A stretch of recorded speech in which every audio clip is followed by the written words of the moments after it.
Doctor Syed ஹஃபீசுல்லா, இந்த விவகாரம் உண்மையிலேயே திமுகவை பழிவாங்கக்கூடிய ஒரு நடவடிக்கையாக இருக்குதா? நிச்சயமாக. வேறு எப்படி இதை பார்க்குறது? பிரியன் சார் பேசுனதுலேருந்து எல்லாமே பார்க்குறோம்.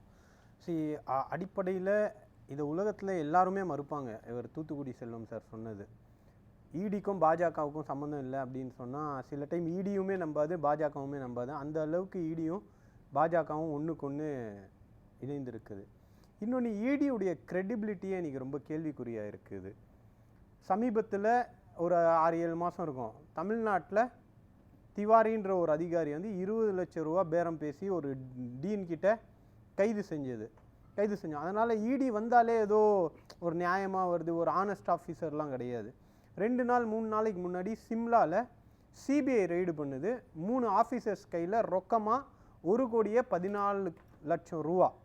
இது வந்து அன்னைக்கு மட்டும் சீஸ் பண்ணுது. ஊடகத்துலலாம் என்ன வருதுன்னா, இதோட ட்ரையல் இன்னும் மூத்த அதிகாரிகள் வரை போகக்கூடிய ஒரு இது இருக்குது. என்ன பேசுகிறாங்க அப்படின்னா, ஈடி எதுக்காக கொண்டு வரப்பட்டுச்சோ அது ஏன் கொண்டு வரப்பட்டுச்சு, பிஎம்எல்ஏன்ற ஒரு சட்டத்தை ஏன் கொண்டு வந்தாங்க அடிப்படையில்னா, இந்தியாவில் மட்டும் இந்த மாதிரி சட்டத்தை கொண்டு வரல, அது ஒரு சர்வதேச ஒப்பந்தத்தின் அடிப்படையில் ஒவ்வொரு நாட்டிலையும் இந்த ட்ரக்கு கடத்தல் இருக்குல்ல, ட்ரக்கு கடத்தல் மூலமாக வரக்கூடிய கருப்பு பணம், அந்த பணத்தை வச்சுக்கிட்டு வெளிநாட்டில் டெரரிசத்துக்கு யூஸ் பண்ணுறாங்க. அப்போது எல்லா நாட்டிலையும் இந்த ட்ரக்கு மனித கடத்தல் சார்ந்து வரக்கூடிய பணத்தை கட்டுப்படுத்துவதற்காக தான் பிஎம்எல்ஏவை கொண்டு வந்தாங்க எல்லா ஊர்லேயும். 1988 ஐநாவில் ஒரு கன்வென்ஷனாக வந்து 2002 இந்தியாவில் அந்த சட்டம் வருது. முதல்ல சட்டம் வரும்போது இந்த மாதிரி அஃபென்சஸுக்காக தான் கொண்டு வரப்பட்டுச்சு. ஆனால் இதை அப்படியே பிடுங்கி தன்னுடைய அரசியல் லாபத்துக்காக யார் யாரெல்லாம் அடிக்கலாம் அப்படின்னு சட்டத்தை மாற்றி அதிகாரத்தை அதிகப்படுத்தி பாஜக கொண்டு வந்ததுடைய விளைவு. அதிகாரிகள் என்ன யோசிக்கிறாங்கன்னா, அமைச்சர்களும் அரசாங்கமும் அவர்களுடைய நோக்கத்துக்காக ஈடியை பயன்படுத்தும் போது நம்ம ஏன் நமக்கும் ஏதாவது பண்ணிக்கணும் அப்படின்ற நோக்கத்தில் இந்த பண கையாடல்கள்லாம் ஈடி செய்வது. இதுல அரசியல் நோக்கம், ஆதாரத்தோட அடிப்படையில் அவங்க வந்து ரைட் பண்றாங்களா, அரசியல் நோக்கம்னு இருக்காங்க? 2019 தேர்தலில் கட்டுக்கட்டா பணங்கள் எடுக்கப்பட்டது அப்படின்றது ஆதாரம் தானே, அதனுடைய நீட்சியா பார்த்தா கூட ஆதாரத்தினுடைய அடிப்படையில். இடி has become a tool of ideological and political weapon for compromising the opposition. அது கொள்கை ரீதியாகவும் அரசியல் ரீதியாகவும் எதிர்க்கட்சிகளை எதிர்க்குவதற்காக பயன்படுத்தக்கூடிய ஆயுதமாக இருக்குது. அதுதான் யதார்த்தம். திமுகவை ஏன் அவங்க அப்படி பயன்படுத்தணும்? திமுகவை ஏன் பயன்படுத்தணும்னா, நடந்த பாராளுமன்றத்தை வச்சுவே நம்ம விவாதம் நடத்துவோம்.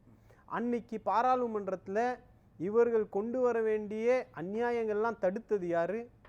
ஏன் வந்து வக்ஃபுக்கான ஜேபிசியை வந்து நீடிக்க வேண்டிய ஒரு கட்டாயம் வந்துச்சு? ஒரு நாடு ஒரு தேர்தலில் அதிகமாக முழங்கினது யாரு?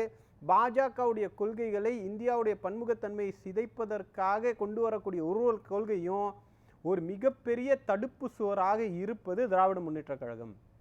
அதனால அதை எராடிகேட் பண்ணணும். நான் ஒன்று சொல்கிறேன், ஈடி எப்போ உள்ளே வரும் அப்படின்னா, ஒரு வழக்கு ஈடியால் தானாக போட முடியாது. எஃப்ஐஆரையோ இல்லை இன்கம் டேக்ஸ் வழக்கையோ ஈடியால் நேரடியாக போட முடியாது.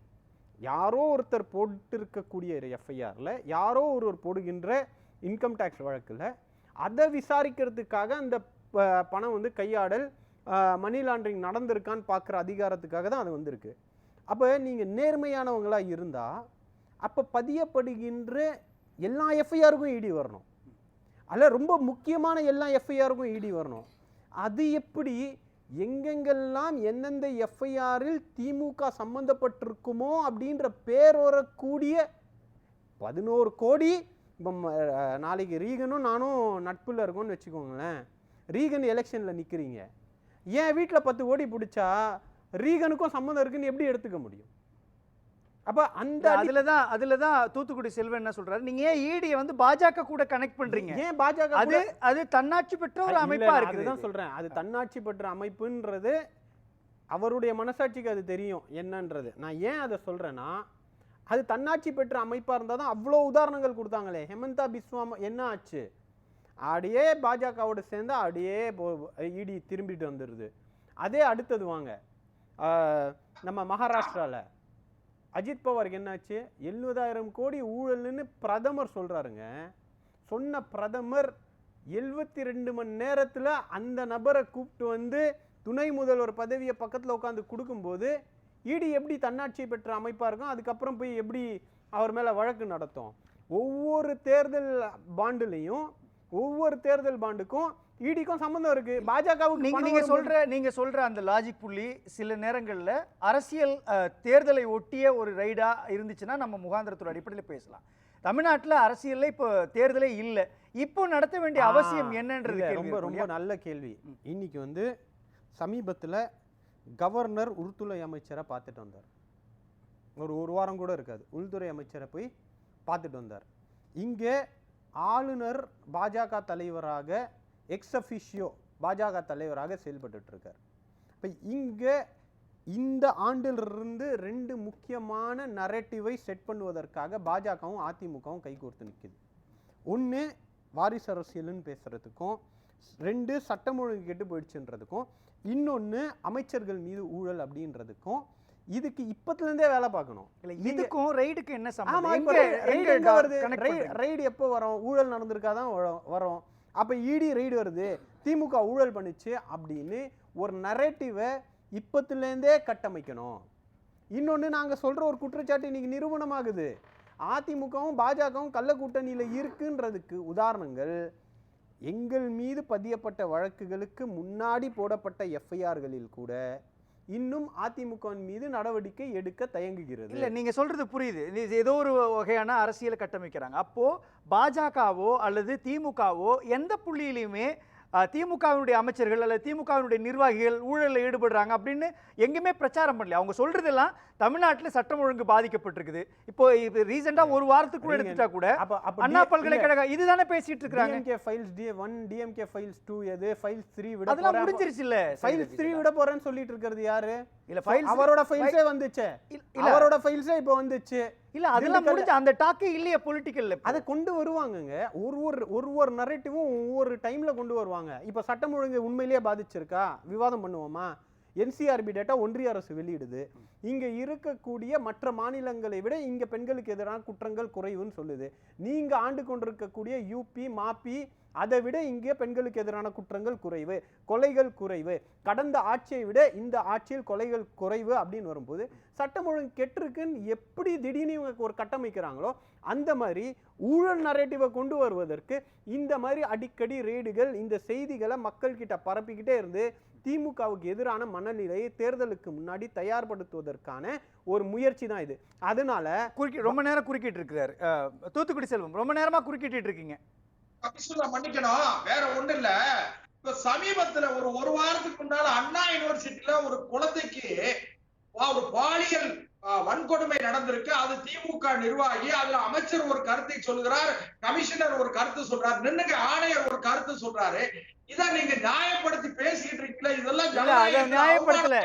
இல்ல இல்ல, அவர் இதுக்காக நீங்க குறுக்கிட்டு ஒரு நிமிஷம் வேஸ்ட் அவர் சொல்றது என்னன்னா, அவர் ஏதோ முக்கியமான பாயிண்ட் சொல்ல வராருன்னு பார்த்தேன். நானும் அதான் பார்த்தா டைம் வேஸ்ட் பண்றதுக்கு கொண்டு வரீங்க. இல்ல யாராவது நியாயப்படுத்துறாங்க? இல்ல என்னங்க ஒரு நரேட்டிவ் செட் பண்றீங்க தூத்துக்குடி செல்வம்? இல்ல, அந்த ஒரு பல்கலைக்கழக கேம்பஸுக்கு யார் பொறுப்பு? இல்ல, நம்ம டைவர்ட் பண்ண வேணாம். டைவர்ட் பண்ண வேணாம். ஒரு பல்கலைக்கழகத்துடைய கேம்பஸுக்கு யார் பொறுப்பு? சட்டப்படி சான்சலர். இன்னைக்கு யார் சான்சலரா இருக்கிறா?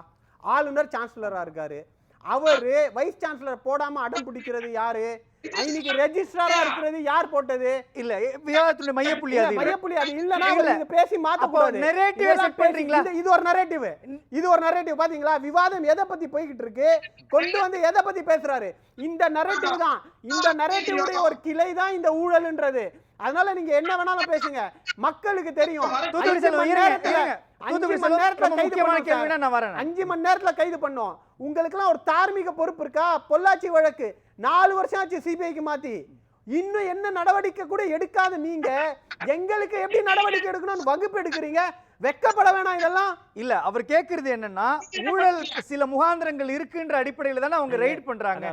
நீங்க ஒரு நிமிஷம், நீங்க வந்து இப்போ வேலூர்ல நடந்த அந்த எம்பி தேர்தல்ல கூட சில பணங்கள் கைப்பற்றப்பட்டது, அதனுடைய முகாந்திரம் இருக்குது, அதனுடைய நீட்சியா இருந்தாலும் கூட அதை தானே பண்றாங்க. நீங்க உடனே இது அரசியல் படுத்துறீங்க அப்படின்றாங்க. இப்ப மகாராஷ்டிரா எலெக்ஷன் நடந்துச்சுல்ல, நாளைக்கு தேர்தல்னா முந்தின நாள் 5 கோடி ரூபாய் பாஜகவுடைய ஒரு மாவட்ட அமைப்புல இருக்கக்கூடிய ஒரு மிகப்பெரிய பதவியில் இருக்கிற ஒருத்தருடைய வீட்டுல இருந்து கூட கையகப்படுத்தப்பட்டுச்சு. அவர் வீட்டுக்கு எப்போ இடி போக போகுதுன்னு கேட்குறேன். அப்ப இங்க தான் செலக்டிவிட்டி. நீங்க வந்து பல்லாயிரம் கோடி பணமாடல் நடந்ததாக புகார்கள் இருக்கு இந்த தேர்தல்ல. அப்ப எல்லா வீட்டையும் போய் நீங்க தட்டிட்டீங்களா, எல்லாருக்கும் ரெய்டு பண்ணிட்டீங்களா அப்படின்ற நியாயமான நான் 3 கேள்வி சொல்றேன். அஜித் பவார் ஏன் புனிதமானார்? அவருக்கு ஏன் வாஷிங் மிஷின்ல போட்டு தூய்மைப்படுத்துனீங்க? அதுக்கு பதில் சொல்லுங்க. இருங்க நான் வரேன். ஏன் அவரை வாஷிங் மிஷின்ல போட்டு தூய்மைப்படுத்துனீங்க? ஏன் அவர் தூய்மைப்படுத்தப்பட்டு உங்கள் கூட்டணியில் இன்னைக்கு துணை முதல்வராக இருக்கிறார் அப்படின்ற ஒரு கேள்விக்கு பதில் சொல்லுங்க.